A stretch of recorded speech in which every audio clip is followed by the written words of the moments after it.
പരിശുദ്ധ പരമദിവ്യകാരുണ്യത്തിന് എന്നേരവും ആരാധനയും സ്തുതിയും പുകഴ്ചയും ഉണ്ടായിരിക്കട്ടെ. പരിശുദ്ധ പരമദിവ്യകാരുണ്യത്തിന് എന്നേരവും ആരാധനയും സ്തുതിയും പുകഴ്ചയും ഉണ്ടായിരിക്കട്ടെ. പരിശുദ്ധ പരമദിവ്യകാരുണ്യത്തിന് എന്നേരവും ആരാധനയും സ്തുതിയും പുകഴ്ചയും ഉണ്ടായിരിക്കട്ടെ. ദിവ്യകാരുണ്യത്തിൽ നമ്മുടെ പരിപൂർണമായ ആശ്രയം നമുക്ക് അർപ്പിക്കാം. നമ്മുടെ ഹൃദയങ്ങളെ പരിശോധിക്കുന്നവൻ നമ്മോട് ഇന്ന് സംസാരിക്കുന്നത് വളരെ ശ്രദ്ധയോടെ, തികഞ്ഞ ഭക്തിയോടെ, തികഞ്ഞ ജാഗ്രതയോടെ നമുക്ക് ശ്രവിക്കാം. നാം ഇപ്പോൾ എന്തു ചെയ്യുകയാണെങ്കിൽ പോലും, പ്രഭാതത്തിലാണ് കേൾക്കുന്നതെങ്കിൽ അങ്ങനെ, വൈകുന്നേരങ്ങളിലാണ് കേൾക്കുന്നതെങ്കിൽ, ജോലി സ്ഥലത്താണെങ്കിൽ, മറ്റെന്തെങ്കിലും ജോലി ചെയ്തുകൊണ്ടിരിക്കുന്ന സമയത്താണെങ്കിൽ, ഒരു നിമിഷം നമുക്ക് ഈശോയുടെ ഈ തിരുസാന്നിധ്യത്തെ ഒന്ന് തിരിച്ചറിയാം. അവിടുത്തെ ഈ തിരുസാന്നിധ്യത്തെ ഒന്ന് തിരിച്ചറിയാം. ഈശോയെ, എനിക്ക് വേണ്ടി പാടുപീടുകൾ സഹിച്ചവനെ, എൻ്റെ രക്ഷകനായി ഞാൻ അറിയാതെ, ഞാൻ ആഗ്രഹിക്കാതെ തന്നെ എൻ്റെ നന്മയ്ക്കു വേണ്ടി സ്വയം മുറിഞ്ഞവനെ, എനിക്കായി ബലിയായി തീർന്നവനെ, സ്നേഹത്തോടെ നമുക്കൊന്ന് വിളിക്കാം എൻ്റെ ഈശോയെ എന്ന്. സ്നേഹത്തോടെ ദിവ്യകാരുണ്യത്തിലേക്ക് നോക്കി, ഈശോയെ, നിന്നെ ഞാൻ സ്നേഹിക്കുന്നു എന്ന് നമുക്കൊന്ന് പറയാം. അവിടുത്തെ സ്നേഹം അത്രമാത്രം അഗാധമായ സ്നേഹമാണ്. ആ സ്നേഹത്തെ നമുക്ക് തിരിച്ചറിയാനായിട്ട് ഓരോ നിമിഷവും നമ്മൾ പരിശ്രമിക്കുകയാണ്. പരിശുദ്ധ കുർബാനയിൽ അപ്പത്തിൻ്റെ രൂപത്തിൽ നമ്മുടെ ഉള്ളിലേക്ക് അവിടെ നിന്ന് എഴുന്നള്ളി വരുന്നു. ഇപ്പോൾ സജീവ സാന്നിധ്യമായി ഈ തിരുസക്രാരിയിൽ നമ്മുടെ മുമ്പിൽ ആയിരിക്കുന്നു. ആ തിരുസാന്നിധ്യത്തെ ഒരു നിമിഷം നമുക്ക് അംഗീകരിക്കാം. മനസ്സുകൊണ്ട്, ബുദ്ധി കൊണ്ട്, വിശ്വാസം കൊണ്ട്, നമ്മുടെ ശാരീരിക നിലപാടുകൊണ്ട്. അതുകൊണ്ടാണ് പറഞ്ഞൊരു നിമിഷം ദിവ്യകാരുണ്യത്തിലേക്ക് നമ്മുടെ ശ്രദ്ധയെ കൊണ്ടുവരാം. പ്രിയപ്പെട്ട സഹോദരങ്ങളെ, ഈശോയുടെ തിരുവചനം നമ്മുടെ ഹൃദയങ്ങളിൽ ആഴത്തിൽ പതിയേണ്ട ഒരു അനുഭവമാണ് എന്ന് വീണ്ടും സ്നേഹപൂർവ്വം ഓർമ്മിപ്പിക്കട്ടെ. മത്തായിയുടെ സുവിശേഷം 6-ാം അധ്യായത്തിൽ നമ്മുടെ ഒരു നിധിയെക്കുറിച്ച് ഈശോ പറയുന്നുണ്ട്. ആ വാക്കുകൾ നമുക്കൊന്ന് ശ്രദ്ധിക്കാം. ഒരു നിധി, നമുക്കായി അവിടുന്ന് കരുതി വച്ചിരിക്കുന്ന നിധിയേക്കാൾ ഉപരിയായിട്ട് അതെന്താണ് എന്ന് നമുക്ക് പരിശോധിക്കാം. മത്തായിയുടെ സുവിശേഷം 6-ാം അധ്യായം 20-ാമത്തെ വാക്യം. പകരം സ്വർഗത്തിൽ നിങ്ങൾക്ക് വേണ്ടി നിക്ഷേപം സ്വരൂപിക്കുവിൻ, അവിടെ കീടങ്ങളോ തുരുമ്പോ തിന്നുകളയുകയില്ല, കള്ളന്മാർ കവർന്നെടുക്കുകയുമില്ല. വളരെ ലളിതമായ ഒരു ഉദാഹരണത്തിലൂടെ നമ്മുടെ നിക്ഷേപം എപ്പോഴും സ്വർഗത്തിലായിരിക്കണമെന്ന് ഈശോ സൂചിപ്പിക്കുകയാണ്. സ്വർഗത്തിൽ നിങ്ങളുടെ നിക്ഷേപം കൂട്ടിവെക്കുവാനായിട്ട് ഈശോ ആവശ്യപ്പെടുകയാണ്. ഈ ലോകത്തിൽ നമ്മൾ ഒരുപാട് നിക്ഷേപങ്ങൾ സ്വരൂപിക്കുന്നവരാണ്. നമ്മൾ പണം വിവിധ ബാങ്കുകളിൽ അക്കൗണ്ട്സ് എടുത്ത് നമ്മൾ പല രീതിയിൽ സേവിങ്സ് ആയിട്ടും ഫിക്സഡ് ആയിട്ടും പല രീതിയിൽ നമ്മൾ പണം സൂക്ഷിക്കുന്നവരും സ്വരൂപിക്കുന്നവരും സൂക്ഷിക്കുന്നവരുമാണ്. വീട്, ജോലി, കാറ്, ക്യാമറ, അതുപോലെ ധാരാളം കമ്പ്യൂട്ടർ, അങ്ങനെ ധാരാളം നിക്ഷേപങ്ങൾ ഈ ലോകത്തിൽ നമ്മുടെ കയ്യിലുണ്ട്. എന്നാൽ നമ്മൾ ആഗ്രഹിക്കുന്നുണ്ടാകും. ഇതുപോലെയൊക്കെ നമുക്ക് സമൃദ്ധമായിട്ടുണ്ടാകുമ്പോഴും ഈശോ നമ്മെ ഓർമ്മിപ്പിക്കുന്നൊരു കാര്യം ഇതാണ്: ഈ ലോകത്തിലെ നിക്ഷേപങ്ങൾ നശിച്ചു പോകുന്നവയാണ്.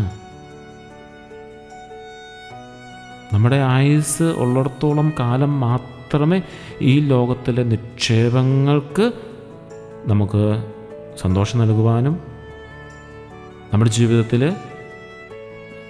ആനന്ദം നൽകുവാനും സംരക്ഷണം നൽകുവാനും നമുക്കത് കണ്ട് സന്തോഷിക്കാനൊക്കെ സാധിക്കുള്ളൂ. നമുക്ക് ഈ ലോകത്തിൽ ജീവനുള്ളിടത്തോളം കാലം മാത്രമേ ഉള്ളൂ. അതുകൊണ്ട് ഈ ലോകത്തിലെ നിക്ഷേപങ്ങൾ പലപ്പോഴും നമുക്ക് നഷ്ടപ്പെട്ടു പോകുന്നതാണ്. ജോലിയാണേലും കാറാണേലും പണമാണേലും വീടാണേലും എല്ലാം നമ്മുടെ ജീവിതത്തിൽ നമ്മൾ കഷ്ടപ്പെട്ടുണ്ടാക്കുന്നതെല്ലാം നശിച്ചു പോകാതെ നമുക്കത് നിത്യമായി ലഭിക്കണമെന്ന് അവിടെ നിന്ന് ആഗ്രഹിക്കുകയാണ്. അതുകൊണ്ട് ചെയ്യുന്നത് എന്താ? ഈശോ പോലെ പറയുന്നു, അതുകൊണ്ടാണ് അവിടെ നമ്മോട് സ്വർഗത്തിൽ നിക്ഷേപം നമുക്ക് സ്വരൂപിക്കാൻ പറയുന്നത്. അപ്പോൾ ഒരുപക്ഷെ നമ്മൾ ചിന്തിക്കുമായിരിക്കും, നമുക്ക് നല്ല വീട് വേണ്ടേ? നല്ല വീട് വേണം. ആ നല്ലൊരു ഭവനം നമ്മളവിടെ നിർമ്മിക്കുമ്പോൾ, അതിനോട് ചേർന്ന് നമുക്കൊരു പുണ്യം ചെയ്യാനായി സാധിക്കുമ്പോൾ, ഈ ഭൗതികമായ ഒരു ോടൊപ്പം തന്നെ ഒരു ആത്മീയമായ നിക്ഷേപം നമുക്ക് ചിലരേക്ക് അറിയാൻ വിചാരിക്കും. അവരുടെ ജീവിതത്തിൽ അവർ വലിയ ഭവനങ്ങൾ പണിയുമ്പോൾ അതിനോട് ചേർന്ന് തന്നെ അതിനോടനുബന്ധിച്ച് പാവങ്ങൾ 1-2 പേർക്കൊക്കെ ഭവനം വെച്ച് കൊടുക്കുന്നവരെ നമുക്കറിയാം. അതേ ഗ്രേഡിൽ തന്നെ, ഇത്രയും വലുതല്ലെങ്കിൽ പോലും അവരുടെ ഭവനം നിർമ്മിക്കാൻ വേണ്ടി ഉപയോഗിക്കുന്ന അതേ മെറ്റീരിയലുകൾ ഉപയോഗിച്ചുകൊണ്ട് തന്നെ ചെയ്തവരെ എനിക്കറിയാം. നമുക്കെല്ലാവർക്കും പലരും അറിയാം. പഠിക്കാനായി സ്വന്തം മക്കളെ പഠിക്കാനായിട്ട് വിടുമ്പോൾ ആ സ്കൂളിൽ പഠനത്തിന് പഠിക്കാൻ നല്ല കഴിവുണ്ട്, പക്ഷേ സാമ്പത്തികമായ ബുദ്ധിമുട്ടുള്ളവരെ സഹായിക്കുന്ന ധാരാളം പേരെ അറിയാം.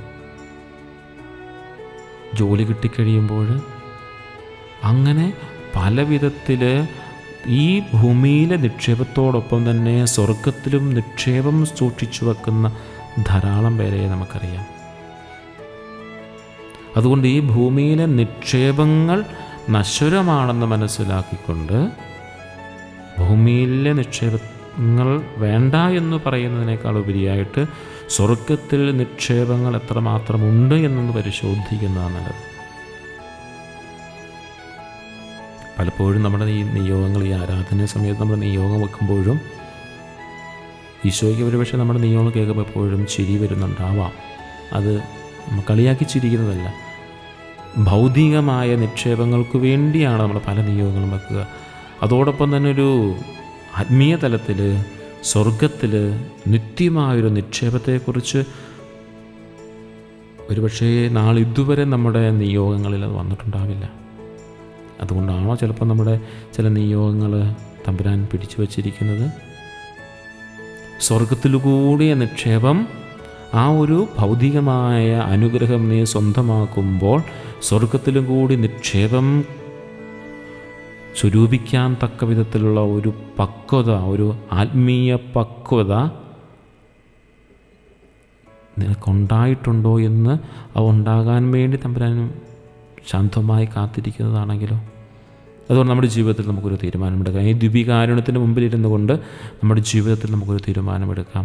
എൻ്റെ ജീവിതത്തിൽ ഒരു ഭൗതികമായ കൃപ, ഭൗതികമായ ഒരു അനുഗ്രഹം ലഭിക്കുമ്പോൾ അതിനോടനുബന്ധിച്ച് സ്വർഗത്തിലൊരു നിക്ഷേപം ഉണ്ടാക്കുവാനുള്ള ഒരു കാര്യം എൻ്റെ ജീവിതത്തിൽ നടന്നിരിക്കും എന്ന് നമുക്ക് തീരുമാനമെടുക്കാം.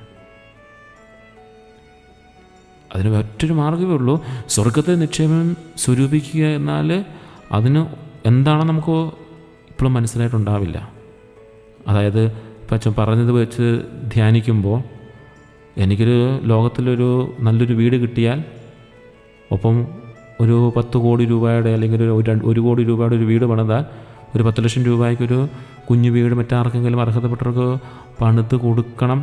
അപ്പോഴാണ് നിക്ഷേപം എന്ന് തെറ്റിദ്ധരിക്കരുത്. പക്ഷേ ആ പണിത് കൊടുക്കുന്നതിൽ സ്നേഹമുണ്ടായിരിക്കണം, വലിയ സ്നേഹമുണ്ടായിരിക്കണം. ഈശോയോടുള്ള സ്നേഹത്തെ പ്രതിയായിരിക്കണം, ആ കുടുംബത്തോടുള്ള സ്നേഹത്തെ പ്രതിയായിരിക്കും. സ്നേഹത്തിൻ്റെ ആഴങ്ങളിൽ നിന്ന് അത് ചെയ്തു കൊടുക്കണം. കാരണം സ്വർഗത്തിലെ നിക്ഷേപം എന്ന് പറയുന്നത് സ്നേഹമാണ്. അവിടെ എപ്പോഴും സ്നേഹമേ ഉള്ളൂ. നമ്മുടെ വിശ്വാസം ഈ സ്വർഗത്തിൽ നിക്ഷേപം എന്ന് പറയുന്നതാണ്. ഒന്നത് സ്നേഹമാണ്, 2 വിശ്വാസമാണ്.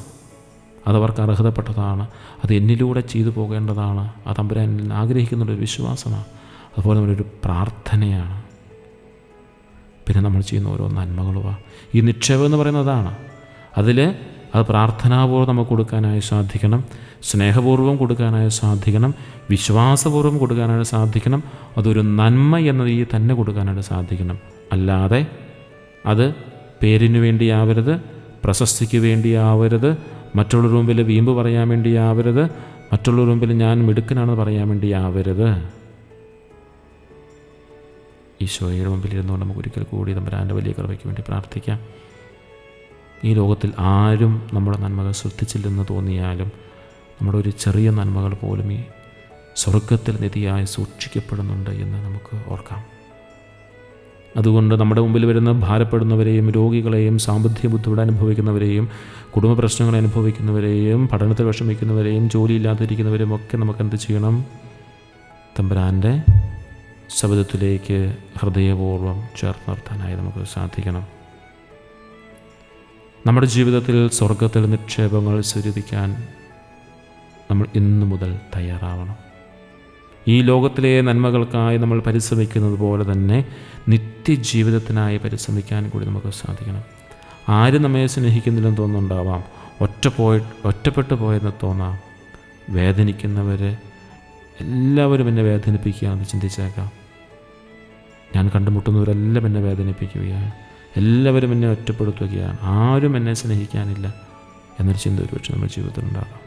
അവിടെയൊക്കെ ആ ചിന്തകളെല്ലാം നമുക്ക് ഈശോയുടെ മുമ്പിൽ ഈ ദിവ്യകാലത്തിൽ നമുക്ക് സമർപ്പിക്കാം. കാരണം അവിടുന്ന് ആശ്വാസമായി, സ്നേഹമായി, കരുതലായി നമ്മുടെ കൂടെ എപ്പോഴും നടക്കുന്നുണ്ട്. ആ ഈശോയുടെ സ്നേഹം നമ്മുടെ വ്യക്തിജീവിതത്തിൽ, നമ്മുടെ കുടുംബങ്ങളിൽ, ജോലി ചെയ്യുന്ന സ്ഥലത്ത്, നമ്മൾ യാത്ര ചെയ്യുന്നിടത്ത്, നമ്മളായിരിക്കുന്നിടത്ത്, നമ്മുടെ ചിന്ത എങ്ങോട്ടൊക്കെ പോകുന്നു ആ സ്ഥലങ്ങളിൽ, നമ്മുടെ ആഗ്രഹങ്ങൾ അങ്ങോട്ടൊക്കെ പോകുന്നു ആ തലങ്ങളിലേക്ക് എല്ലാം കടന്നു ചെല്ലട്ടെ. അതായത് നമ്മുടെ എല്ലാ നിയോഗങ്ങളിലേക്കും ഈശോയുടെ സ്നേഹം, ഈശോയുടെ കരുതൽ, ഈശോയുടെ സാമീപ്യം, ഈശോയുടെ രക്ഷാദായകമായ ഇടപെടൽ ഉണ്ടാവട്ടെ എന്ന് പ്രാർത്ഥിക്കുകയാണ്. അതാണ് സ്വർഗത്തിലെ നിധി എന്ന് പറയുന്നത്. അതുകൊണ്ട് ഇന്നു മുതൽ നമ്മൾ വളരെ സ്നേഹപൂർവ്വം ചിന്തിക്കുന്നൊരു കാര്യം ഇതാണ്: ഈ ലോകത്തിലെ നന്മകൾക്കായി പരിശ്രമിക്കുന്നത് പോലെ തന്നെ നിത്യജീവിതത്തിൽ സ്വർഗത്തിൽ കൂടി നിക്ഷേപമുണ്ടാക്കുവാൻ വേണ്ടി നമ്മൾ ശക്തമായി സ്നേഹിക്കാം, പ്രാർത്ഥിക്കാം, നമ്മുടെ ജീവിതത്തെ തമ്പുരാനെ സമർപ്പിക്കാം. ഇന്നത്തെ എല്ലാ നിയോഗങ്ങളും നമുക്ക് കുറേ സമയം എടുത്തുകൊണ്ട് തമ്പുരാൻ്റെ സന്നിധിയിൽ സമർപ്പിക്കാം. പക്ഷേ ആ നിയോഗങ്ങൾക്കെല്ലാം ഈ ഭൗതികമായ തലത്തിലുള്ള നിയോഗങ്ങളാണ് എന്ന് കൂടുതലറിയാം. എങ്കിലും ആ ഭൗതിക തലത്തിലെ നിയോഗങ്ങളോടൊപ്പം ഒരു ആത്മീയ തലത്തിലെ സ്വർഗത്തിൽ കൂടി നിക്ഷേപം കരുതി വയ്ക്കുന്ന ഒരു നിയോഗത്തിലേക്ക് നമ്മുടെ നിയോഗങ്ങളുടെ ക്രമീകരിക്കാനായി നമുക്ക് സാധിക്കട്ടെ. ഭൗതികമായ നിയോഗമാണ് വയ്ക്കുന്നതെങ്കിൽ പോലും അതിൻ്റെ ഉള്ളിലൂടെ അതിൽ വഴിയായൊരു ഭൗതികമായ തലത്തിൽ നിന്നും ഒരു ആത്മീയ തലത്തിലേക്ക് നയിക്കപ്പെടുന്ന ഒരു നിയോഗമായിട്ട് അതിനെ മാറ്റിയെടുക്കാനും കൂടി നമുക്ക് സാധിക്കണം. അതിന് സ്നേഹവും വിശ്വാസവും ആഗ്രഹവും കൂടി മതി. ഈശോ നമ്മളെല്ലാവരും അനുഗ്രഹിക്കട്ടെ. എല്ലാ നിയോഗങ്ങളുടെ മേലും തമ്പുരാൻ്റെ കരുണയുണ്ടാവട്ടെ, തമ്പുരാൻ്റെ കരുതലുണ്ടാവട്ടെ, തമ്പുരാൻ്റെ വലിയ കൃപയുണ്ടാവട്ടെ എന്ന് പ്രാർത്ഥിക്കുന്നു. പരിശുദ്ധ പരമദിവ്യകാരുണ്യത്തിന് എന്നേരവും ആരാധനയും സ്തുതിയും പുകഴ്ചയുണ്ടായിരിക്കട്ടെ. പരിശുദ്ധ പരമദിവ്യകാരുണ്യത്തിന് എന്നേരവും ആരാധനയും സ്തുതിയും പുകഴ്ചയും ഉണ്ടായിരിക്കട്ടെ. പരിശുദ്ധ പരമ ദിവ്യകാരുണ്യത്തിന് എന്നേരവും ആരാധനയും സ്തുതിയും പുകഴ്ചയും ഉണ്ടായിരിക്കട്ടെ. നമ്മുടെ കർത്താവ് ഈശോ മിശിഹായുടെ കൃപയും പിതാവായ ദൈവത്തിൻ്റെ സ്നേഹവും പരിശുദ്ധാത്മാവിൻ്റെ സഹവാസവും നമ്മളെല്ലാവരോടും കൂടി ഉണ്ടായിരിക്കട്ടെ, ഇപ്പോഴും എപ്പോഴും എന്നേക്കും.